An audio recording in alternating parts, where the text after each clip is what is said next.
Hi, my name's Nick, and I don't even know if I can get through this without crying. When I started recording, I just started crying. This is a video to honor my mom.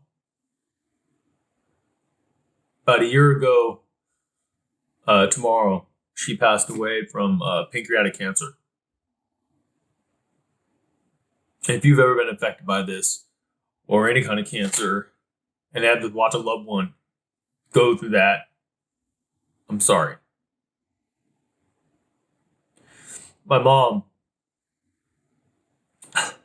my mom was a badass bitch. She, you know, I'd never seen anything like this.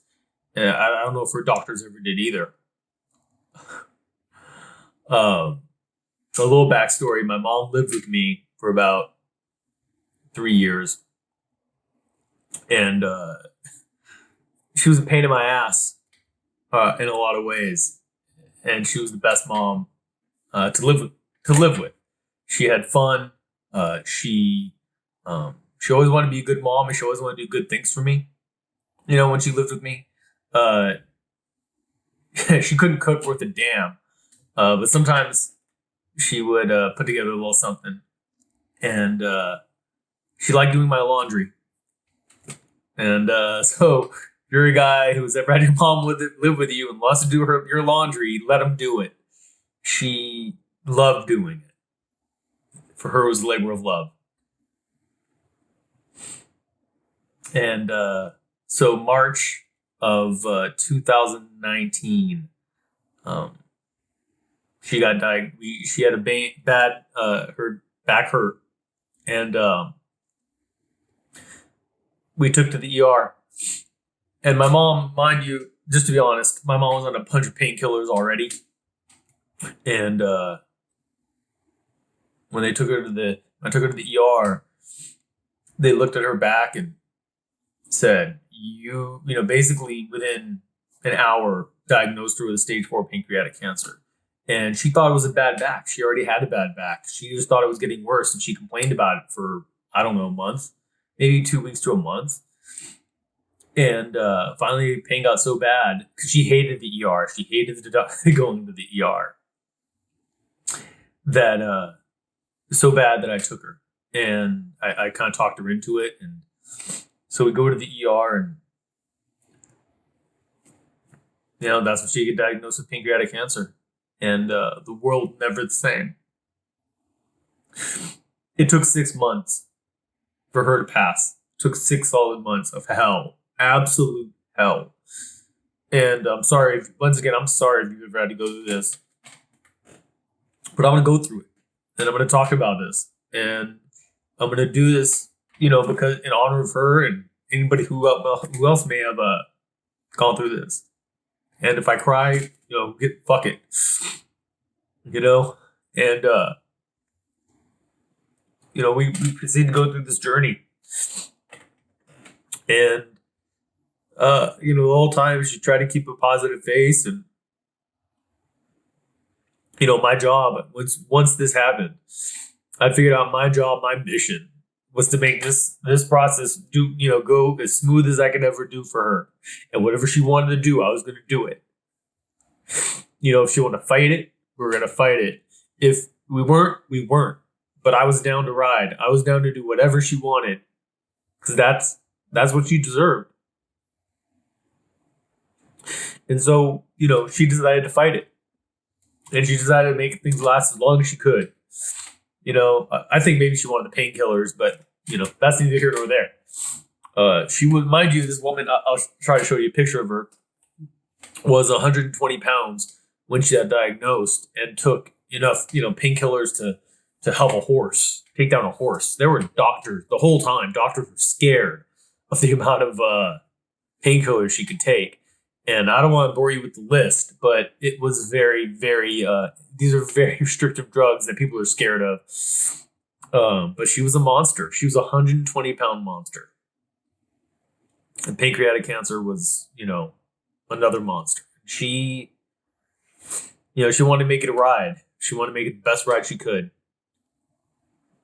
So from then on, it was me and her and a few people against the world.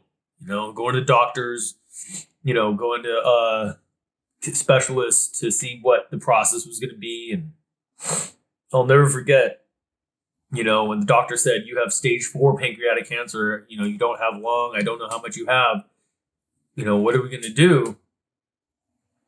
She said, well, we're going to fight it. So we did. I took her home, and from then on, it was as many Starbucks iced mocha frappuccinos as she ever wanted, right? She didn't want to eat the best, and I guess I just couldn't do anything different. She just needed what she needed, right? And my job was to be the supportive son to the best of my ability. It wasn't perfect. If you're going through this, it's never perfect. You can only do your best. And I promise you, if you go through this and you do your best and you don't let down yourself and your effort, that the experience is more complete. The experience is more complete. When she ended up passing, I didn't feel insufficient. I felt whole. We went through chemo for X amount of months. There were side effects from the chemo. Her hair started falling out. And that's when she got this hat. This was her warrior hat. This was her hat that, she wore when we were going to chemo or taking her places. Because she loved the flag. She loved the American flag. And, what we'd do is we'd put on her hat, we'd go get Starbucks, and then we'd go to the ER. Because we went to the ER probably 5 or 6 times. They knew her in there. We'd go in there, and sometimes it's the same people because she had so many side effects. So many. And that's the hard part. It's not just the cancer. It's the side effects from it. And, there were times where people failed us. The doctors or the nurses or whoever, they failed us. But she tried to keep the best face she could and make jokes. She was a fucking jokester. And she would make everybody laugh. Every time she was in there, they didn't know sometimes. They'd ask her a serious question and she'd have some kind of joke answer for them, and it'd throw them off because they didn't know if she was being real or not. And, are you in pain? No. And they'd look at her and she would just be sarcastic because that's what she would do. That was her way of coping. That was her way of dealing. And I'd have to tell her, hey, Mom, they need a real answer from you. They need a serious answer. We can't be using this. You can't just be joking about every answer because they don't know if you're accurate, if you're being honest or not. And, there were times where, she had a moment where she had, if you're in there, you want to, this for right now is just to tell you to advocate. When you're taking care of this person, the only thing to do is advocate for them to make sure that for me, I had to make sure everything was always taken care of because every time I'd go to the ER, every time we'd go to the doctor, every time we'd go, they wouldn't know what her meds were. They wouldn't even do the same meds she was on. So the same painkillers, the same antidepressants, the same other medicines she had to take care of other medical issues. When we would go to the ER or we go to her rehab or hospice or whatever, they wouldn't know. They didn't have one consistent record for her medication. So my job was to make sure that all those needs were met each time she went in. And I would make sure that I had a notepad of all her meds, everything she took, and why. And so then when the new doctors or the new nurse would come in, I would say, okay, here's what she's on, here's what she needs. And then we would negotiate what she needed, how much she needed, what was going to be the equivalent if they didn't carry that drug. Would she be covered? Those were all super important. And I learned that the hard way. I just learned by going in. and making sure, oh, I need to know all these things. So if you're somebody who's supporting somebody with going through this, that's just my personal side note, because then you have my mom, the jokester over there, and I have to be the one to be the adult in the damn room and go, okay, mom, I tell her she jokes her, here's what she needs.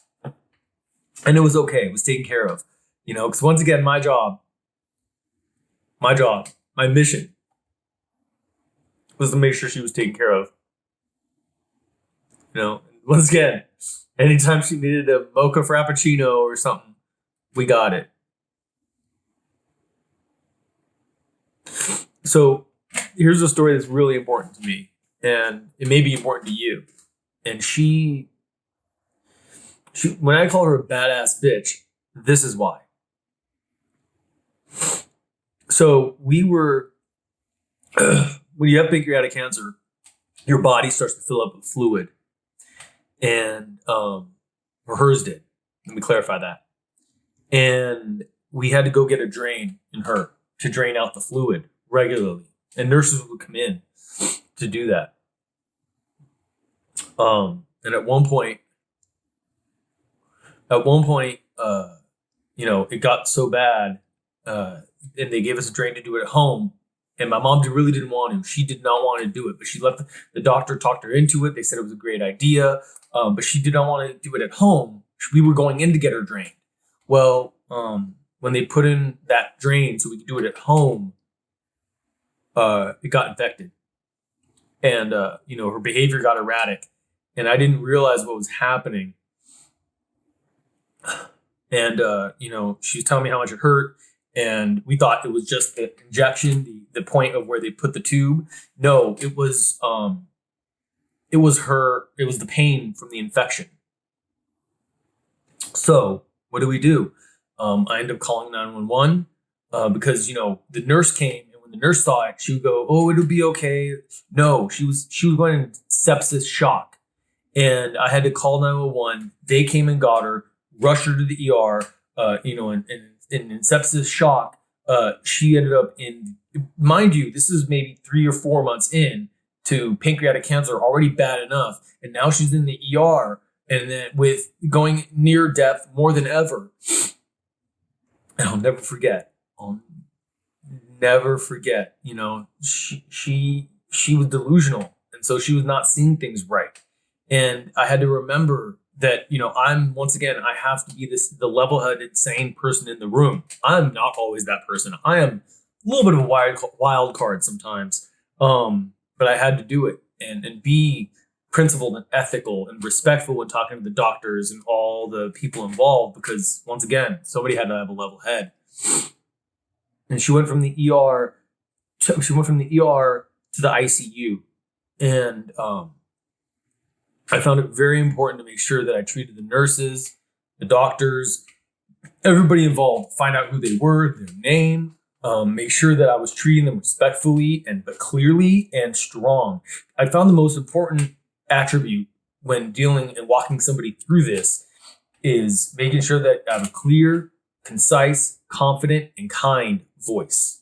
Make sure those 3 things, because if you're not clear, and concise and making sure that and confident and kind, it's going to be a tough road. It's going to be a lot harder.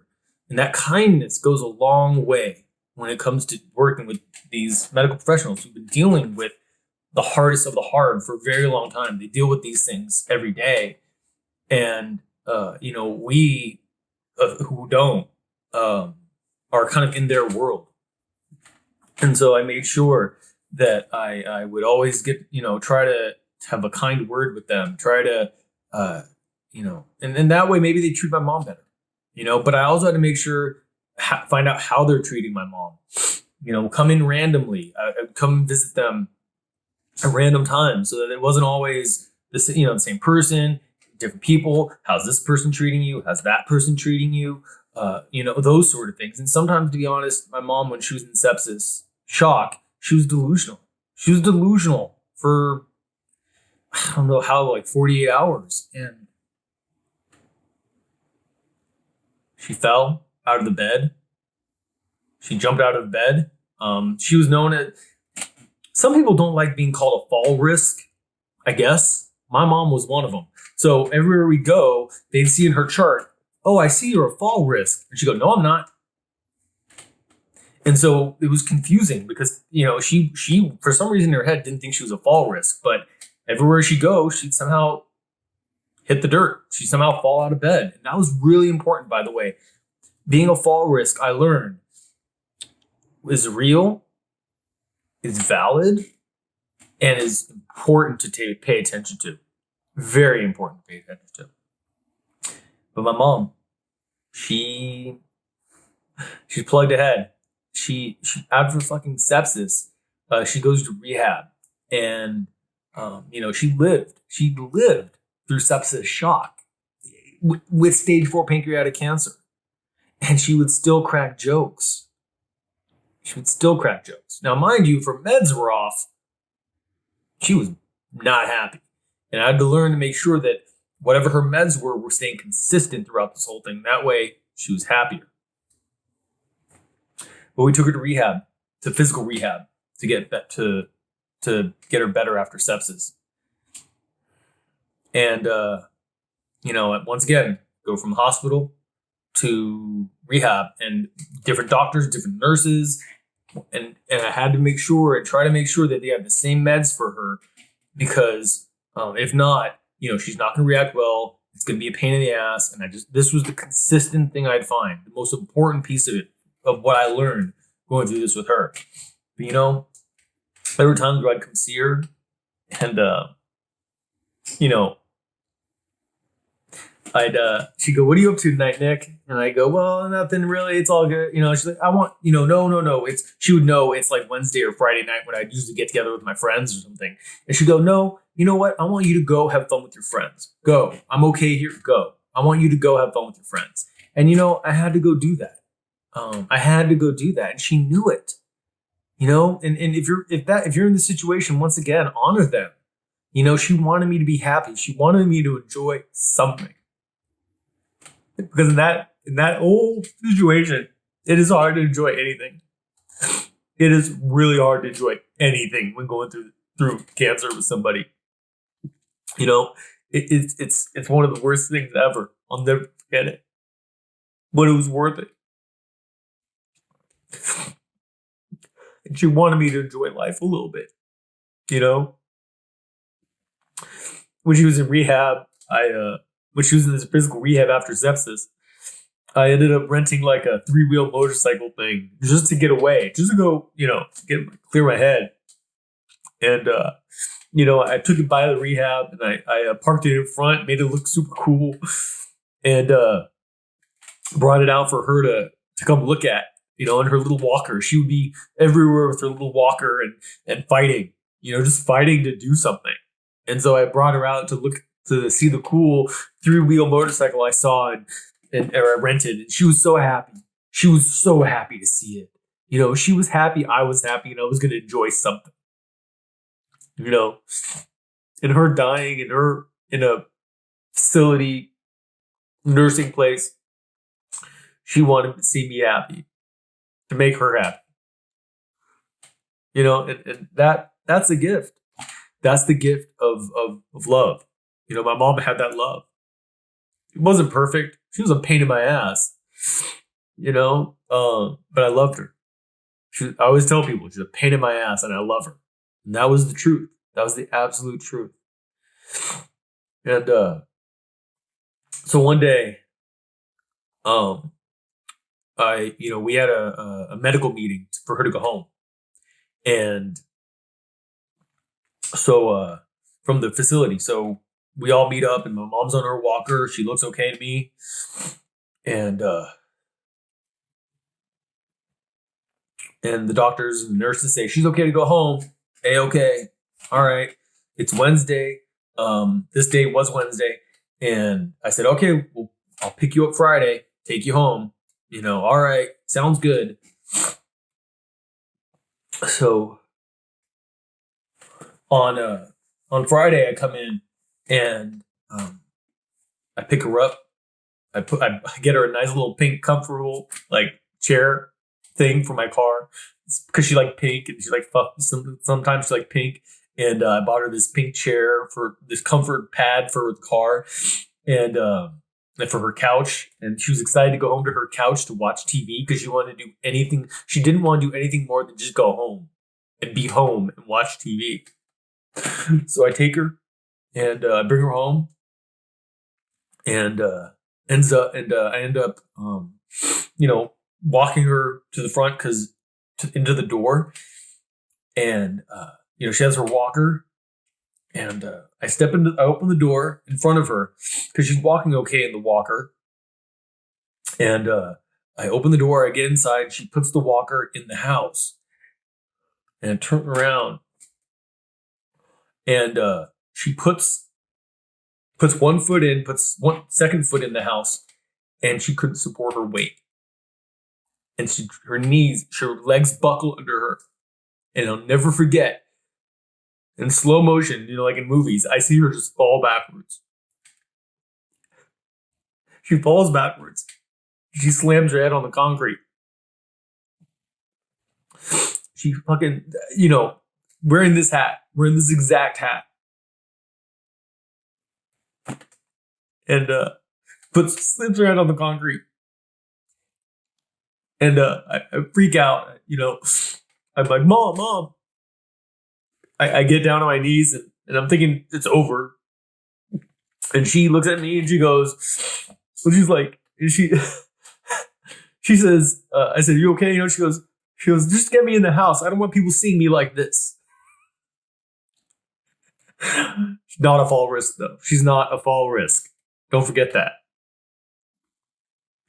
And she goes, just push me in the house. I don't want anybody to see me. So I take her and I lift her up the step and I basically push her in the house. I don't suggest it, but she's dying of cancer. And I'm like, what am I going to do? Right? This is the end, I think. I was wrong. But I end up pushing her in the house. It was on the way to the end. And I push her in the house. And I called 911 because she was bleeding. And the medics came and checked her vitals and said, no, she's okay. She can stay here. That bitch. I love her. Crazy bitch. That bitch, she was a badass bitch. When I say that, that's what I mean. She took a straight headshot and, convinced the medics that she was okay and didn't need to go to the ER. For whatever reason. So we enjoy the night together. And the next day, a follow-up nurse comes in to check her vitals and her oxygen levels were low. And which means that, it was getting bad. The fluid was building up in her body. It was getting worse. And I call my cousin and I tell her what happened. And this is where the fall risk comes in because Wednesday we had that meeting I told you about. Thursday, my mom was coming back from a doctor visit. And when she stepped out of the car with the nurse's assistant, they dropped my mom. She couldn't bear her weight once again. And they dropped her. And this was the day before she went home on that Friday I told you about. And it wasn't reported. It wasn't reported.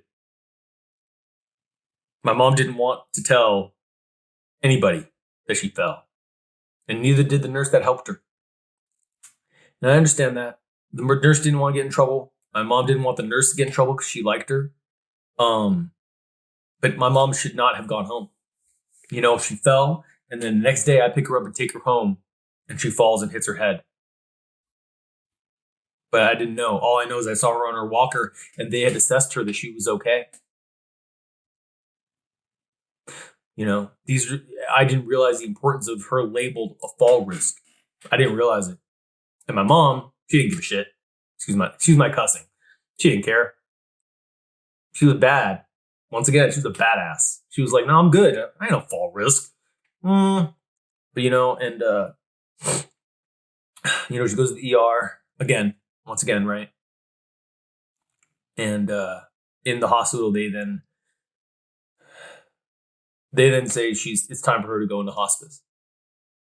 You know, she had that one day at home with me after leaving, and that's all she wanted was to be home.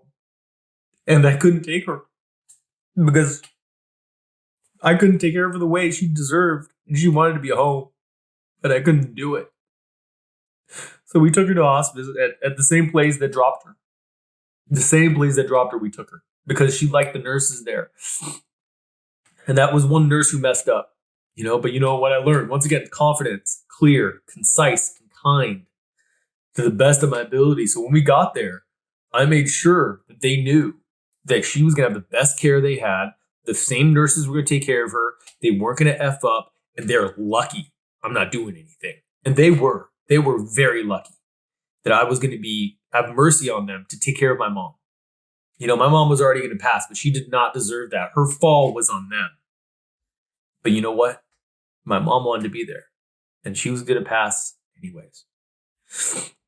So when we put her there, we put her in a room with a special nurse who liked her. We made sure the other nurses that were good to her took care of her. I had to deal with hospice, who is once again consistent medication. I had to make sure everything was the same and make sure she had the same level of care the whole time. Because otherwise, if nobody advocated for her, she wasn't going to have the level of care she needed, the level of meds, the level of all those things. The advocating was so important. It was so important. It was so hard. So if you're going through that, once again, I'm sorry. It's really hard. It's really hard. But I went through it with you, and I'm with you in heart. And I wish you could have all the support in the world, so we're in hospice, and I didn't trust them, right? I didn't trust anybody.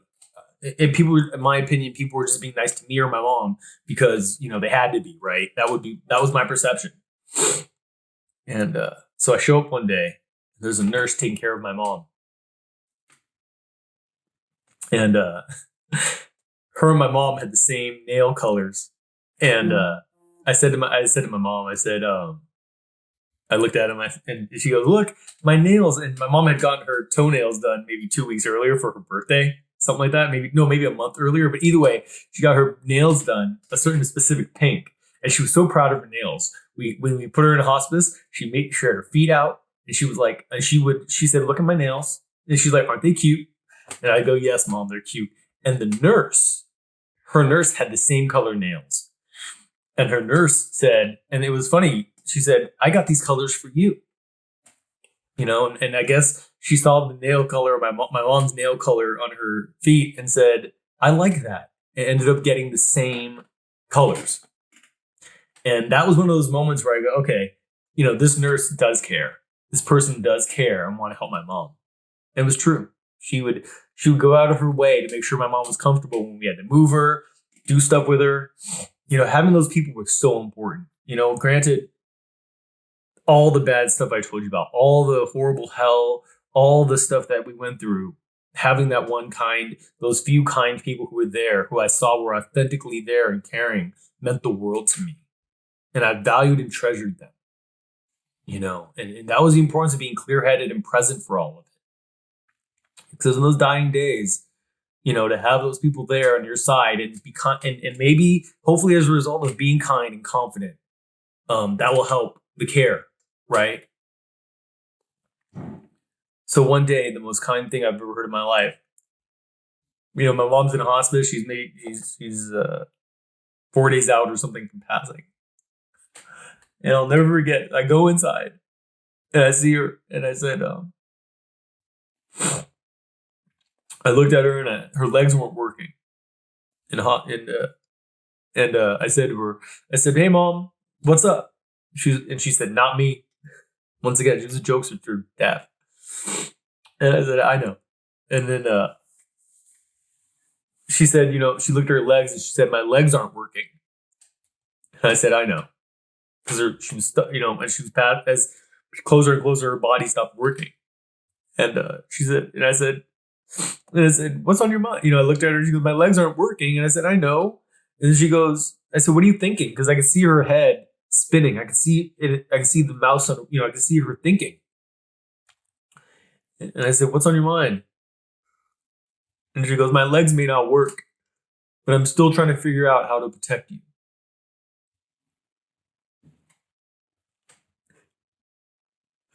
That's the kindest thing I've ever had anybody ever say to me. Nobody's ever said anything like that. And I've been through a lot in life. And to have that, I'm 38 years old, or 37 at the time, and I've never had anybody ever say anything like that. Still trying to figure out how to protect me. My mom. That's mom's love. If you're lucky enough to have it. And couldn't believe it. I told my friend what she said.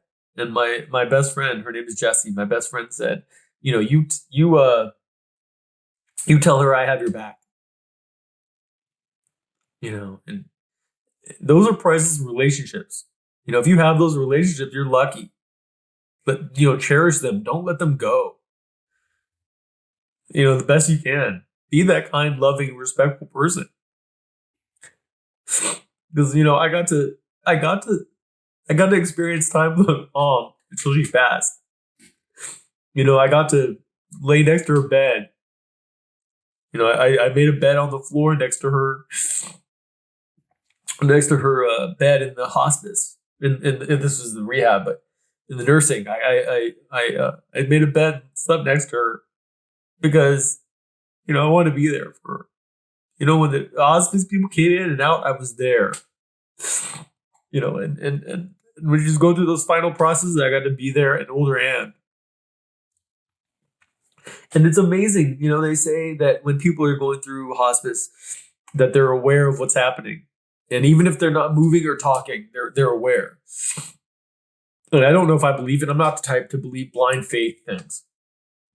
But what did happen was my cousin came to visit. And, me and my cousin sat there for maybe 30, 35 minutes. And we were, just talking about life and my mom and things we've gone through. And just things like that, simple little things. And, after we talked, my cousin, leaned over and said goodbye. I said her goodbye to my mom because my mom was barely breathing at the time, but she was breathing. Said goodbye, and I walked my cousin out, hugged her, said thank you for coming, and I went back into the room. And not maybe a minute. This had to be maybe a minute or two after my cousin said goodbye. My mom stopped breathing. She stopped breathing at that moment.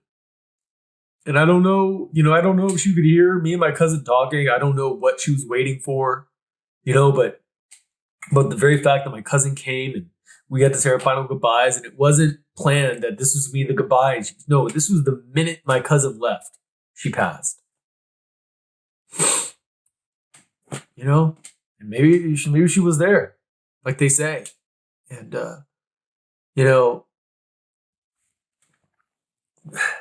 the rest is history. I didn't get to do a funeral or a memorial. And I don't know if I regret it. Just she didn't want anything big. Kept it simple, And so I'm making this video in honor of her, because my mom, she was a badass bitch. And tough warrior through all this. And once again, like I said, if you're going through this and, reach out for support. There's all kinds of resources and take care of those things sometimes where you need to have fun, because your loved ones want that for you too. My mom did. And, I love my mom. I never had hanging up here as a symbol, as an example of that warrior spirit she had. And, I'm grateful because I had an amazing few friends who were there, who cleaned my house, who helped me through this. My job was helpful. There was a lot, and it was hell. It was absolute hell. And worth it though. Absolutely worth it. I had to do it. And it's okay to acknowledge how much it sucked. We have this right now. I see in society, we have a hard time admitting how hard something is, or something's bad, or always look for the upside. But I found it was so important to acknowledge how bad it was, because you know what? That makes me accept it, own it, and keep moving. Because I had to keep moving. I had to keep moving because this was October, and then comes work, right? Then comes clearing out all the house, and then comes after that came coronavirus after I moved, and I was able to acknowledge how much it sucked and keep moving, and sometimes grieving takes a long time for people, and I respect everybody's grieving process, but I can tell you from me to acknowledge and accept all of it as a whole, the good, the bad, the everything, and know once again that I did everything I could for my mom. I left no stone unturned. I had like one little thing where maybe I could have done a little better, but otherwise, and that for me is a fucking miracle, because I was the type who want to shortcut everything, and I didn't do it. And I am grateful for that. I am honored to be able to do that for my mom. And if you're in this situation, please, I don't know, even for your own well-being, shortcutting anything and doing the best we can is all we can do. An honest effort, good, honest effort. It was so important. I couldn't stop her passing. I couldn't stop all the horrible stuff I told you about from happening. I had to accept it. I legitimately did everything I thought I could. I covered all my bases. But life isn't always fair. And it sucks. And there's the joys in it. There's the gifts. There's all of it at once. It can all be there. And so tomorrow, October 20th, that's 1 year for my mom's passing. And I don't celebrate these things, but today I decided I had to do something. So thank you so much for listening.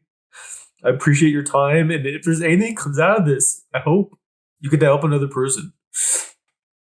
And, hopefully maybe this helps you. I don't know. But thank you for taking the time to listen. My mom's name was Cindy Levin. She was a badass bitch. Thank you.